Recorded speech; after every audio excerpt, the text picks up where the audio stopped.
All right, so Nina Turner unfortunately lost her race against the corporate Democrat Shontel Brown, and honestly, I'm just going to cut straight to it. The reason why she lost this race wasn't really because Nina Turner did anything wrong in her campaign strategy. Maybe there's a couple things that you could point out that they made mistakes along the way, but honestly, the biggest reason why she lost this race was a gigantic infusion of corporate money that was flooding into Shontel Brown's campaign from primarily this DMFI PAC, which is the Democratic Majority for Israel PAC that we're going to show you some data on. And in addition to that, some actual legitimate Republican GOP donors who were flooding money to try to stop Nina Turner from taking office because they know how important that would actually be if she had won this race. I have my criticisms of the squad that I talk about on this channel all the time, and one of those main criticisms is that I don't think that they have the leadership qualities necessary to take on some of these fights with corporate Democrats, and I think Nina Turner could have been one of those voices who actually leads the charge in some of these fights. So they recognize how important it was that she was defeated, and it really is a gigantic kick in the balls that they actually succeeded in doing this. So I wanted to just discuss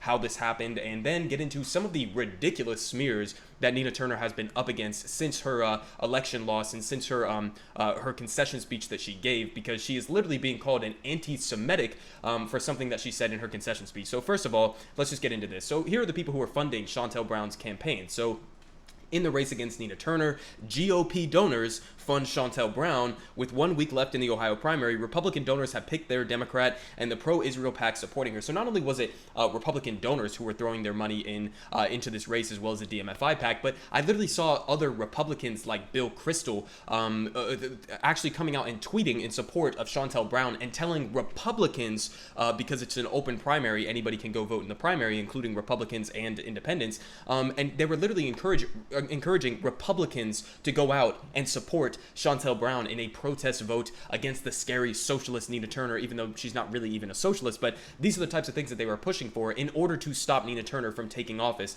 So literally taking money from Republicans, from GOP donors, while Shontel Brown is launching attack ads saying that Nina Turner is a bad Democrat, or that she's not going to be able to work to accomplish the agenda that she says. She's not going to be able to build coalitions. Meanwhile, she is literally taking money from the Republican Party. So it's just a completely ridiculous and hypocritical situation there. And I mean, when I say that they dumped money in at the end, you see here, just from the PAC money here, the DMFI PAC, look at that statistic, over 1.8 million, damn near 1.9 million or above, just from the DMFI PAC, the Democratic Majority for Israel PAC, that was flooding money into this campaign for Shontel Brown, especially towards the end of the primary in the last couple of days, where they were basically just flooding the airwaves, putting up billboards, putting up digital ads that were smearing Nina Turner. And I covered some of these ads on my channel.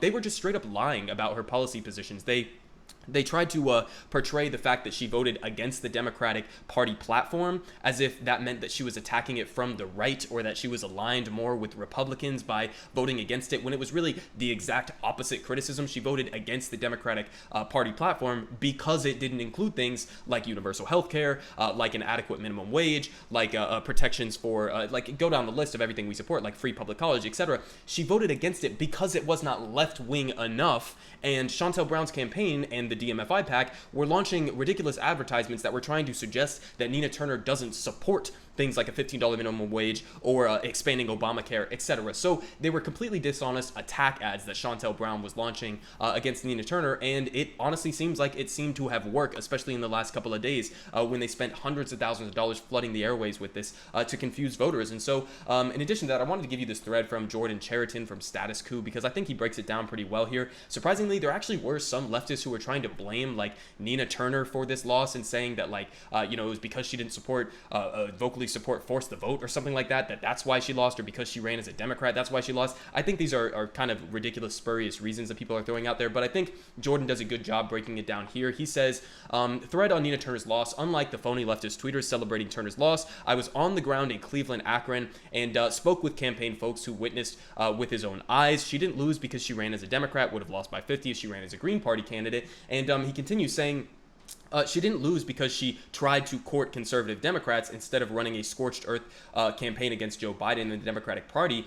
Biden beat Trump by 30 plus points in this district. The area is majority black voters who don't hate the Democratic Party like most. So we're talking about some sort of like normie Democrats here. A lot of the coalition that he's talking about here that's in this district, pretty much normie Democrats who would probably be okay with somebody like Joe Biden or Obama types. And so appealing to those establishment types may have helped Shontel Brown's campaign, especially with the endorsements of like Hillary Clinton and Jim Clyburn, even though both of those endorsements led to Nina Turner's biggest fundraising campaigns. Appealing to the establishment side of the Democratic Party can sometimes appeal to some of these normie Democrats. But he continues, she didn't lose because of the squad or force the vote, a laughable claim considering the majority of voters in her district wouldn't be able to tell you which politicians are even in the squad. She says she lost for multiple reasons. One, although Nina Turner raised a ton of money in final weeks before the election, the Democratic Party super PACs flooded TV here with ads smearing Turner, and just being in a hotel room just days before the election, I couldn't turn the channel without seeing anti-Turner ads. And two, not only TV ads, but couldn't drive around Cleveland without seeing large billboards quoting Nina Turner's bowl of shit, Joe Biden comments. Flooding TV and street signs with negative ads is a very effective and powerful thing, especially in a local special election in the dead of summer. So the bowl of shit thing was taken obviously completely out of context by Shontel Brown's campaign. The actual full context of that quote was she was saying, voting for Donald Trump is like eating a full bowl of shit. Voting for Joe Biden is like eating a half a bowl of shit, which first of all is 100% correct because yeah, Donald Trump is a piece of shit, and that's really making a lesser of two evils argument, right? It's just maybe a poorly worded way of doing it. But she ended up voting for Joe Biden. She ended up supporting Joe Biden in the end. And they used it to phrase it as if, without the full context, as if she was just saying Joe Biden is a bowl of shit and nobody should support him and we should allow Trump to win. That's not what she was saying, but that's how Shontel Brown's campaign was trying to portray that quote completely out of context. And, I'm sure that had some degree of an impact on some of these normie Democrats in the area. But he continues on 3. Nina Turner's campaign didn't go negative against Brown until a few weeks before the election, and by the time they did, the millions worth of negative ads against her had already been on TV for a while, and from multiple sources other than the flood of volunteers that came in the final days before the election to knock on doors for Turner, the campaign did not have a strong ground game and field operation. In particular, voter turnout was particularly low in Akron, an area that Turner had run up the score in. So basically, it was a combination of a bunch of multiple factors, right? Maybe not enough ground game happening, maybe she kind of misspent or mistimed the way that they were spending some of their money. And listen, she was at an inherent disadvantage because she was not taking some of the money like Shontel Brown was taking from the DMFI PAC. She doesn't take corporate PAC money in that same way, so she was relying on a lot of these small dollar donations to hold her over throughout the entirety of the campaign. And it seems like maybe they didn't hold enough in their coffers so that they could spend it at the end of the campaign and launch a similar attack or attacks against Shontel Brown as Shontel Brown was doing against Nina Turner in the final days. So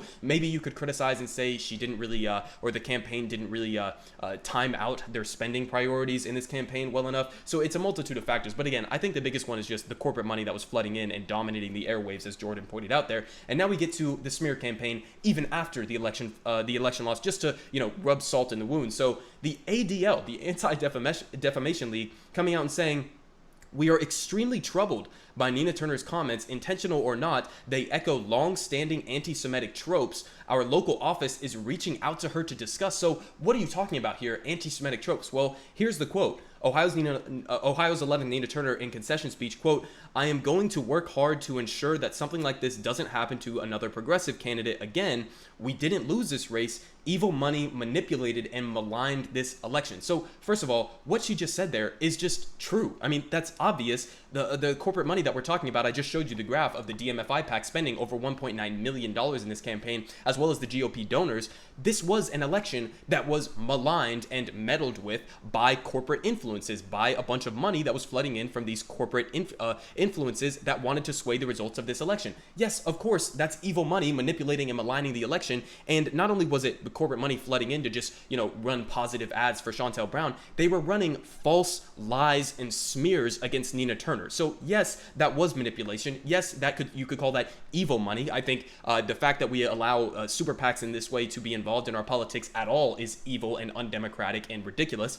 So it's just verifiably true what she's talking about here, and I don't really think that she made too many mistakes in this campaign in terms of how she was presenting herself. She was running a good, positive campaigns, focusing on the policy agenda that she supported, the Medicare for all, $15 minimum wage, etc. And it just seems like some of these attack ads that they flooded the airwaves with overpowered a lot of that positive messaging, and maybe she should have gone more negative against Chantel Brown, against some of the corruption aspects that she was facing. She was literally facing, I think, a criminal probe for her corruption that she was engaging with in her position in the Cuyahoga office that she was holding, where she was funneling money to like her boyfriend's company or something like that. So she's facing an investigation, and in addition to that, she's obviously corrupt. She's taking money from these big PACs. So why not focus in more on some of those attack lines, call her an establishment hack, etc. She's a do-nothing politician. She's not going to provide any fundamental change for the people of Cleveland. So those are the types of things that she could have been focusing in on at the end of her campaign. But calling this anti-Semitic, this statement here, is absolutely ridiculous. It's not only was what she said completely true, but where is the anti-Semitic part of it? If you're talking about the DMFI PAC, well, she didn't even specifically mention the DMFI PAC. It's not like she went out there and said a bunch of Jewish people were manipulating and maligning and participating in an evil attack on this election. She didn't even mention Jewish people. She didn't even mention the DMFI PAC specifically. She was talking all-encompassingly in a way of how this corporate money was influencing the election. So it's absolutely ridiculous. And honestly, it's more anti-Semitic from the ADL here to imply that when Nina Turner says generically evil money manipulated and aligned this election, well, why are you assuming that by evil money she means the money that was coming from Israel? She means Jewish people. It's completely ridiculous. And if anything, it makes the ADL look like they're the anti-Semitic ones for making that assumption based on nothing. So it's a completely ridiculous smear. And honestly, yeah, this is a huge disappointment that Nina Turner lost this race, but we can't let it make us give up on this entire process of trying to get more progressives elected to Congress. And I know that some people would rather prioritize things like direct action and things like that, mutual aid. Fantastic. Absolutely support that. We got to have a dual track process, and I support anybody on whichever track that they are following in this, whether it's direct action, mutual aid, organizations like that, or if you're more into the electoral side of this. It's important whatever way. We need to do a scattershot approach and try to continue to get these wins in any capacity that we possibly can. So it sucks that Nina Turner lost, but don't let it get in your head. Giving up is exactly what people like Chantel Brown and Hillary Clinton and Jim Clyburn would want you to do.